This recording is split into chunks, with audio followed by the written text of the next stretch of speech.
Very often the social cost from corruption isn't really well captured by the notion of people having to pay bribes. The true and proper social costs have to do with lower quality social outcomes. We're going to look at the country of India and the topic of corruption in the issuing of driver's licenses. I'll be drawing on a very good paper on corruption, and it's entitled Obtaining a Driver's License in India.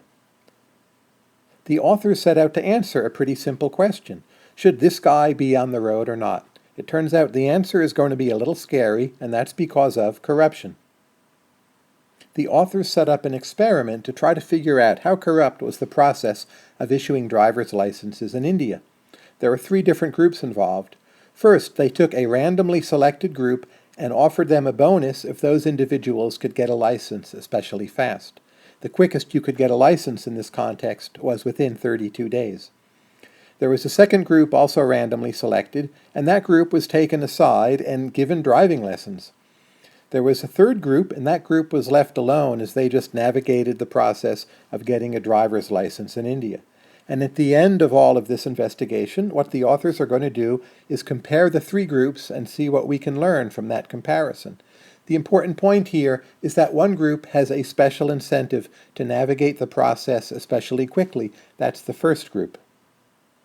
The people in that first group, they generally hired a bunch of individuals who are called agents, and these agents help you navigate the driver's license process in India. And the agents, in effect, they bribe the process for you. You don't have to engage in the corruption yourself. You hire the agent to help you. The agent knows the ins and outs of the bureaucracy, and basically the agent issues some bribes to make sure you can get a license and you can get a license quickly. That's what's going on with the first group. So what are the results? This first group of individuals who were paid the bonus if they got the licenses quickly, they did in fact get the licenses quickly due to the aid of the agents, and they got the licenses at a higher rate. 71% of the group paid the bonus got the licenses, whereas in the control group, only 48% of them managed to get the licenses. In other words, some of the individuals were paying to get the licenses when really maybe they should not have had the licenses at all, and you can think of this picture as one instance of the social costs of corruption. Just how bad is this problem? Well, it turns out it's a somewhat grim story. Of the bonus group, only 38% had to actually take and pass a driving test to get a license. That's because of the aid of these corrupt agents.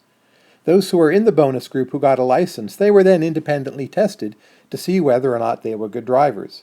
And it turns out that 65% of them failed that test, and maybe those individuals should not be on the road. This is again another lesson in the high social costs of corruption.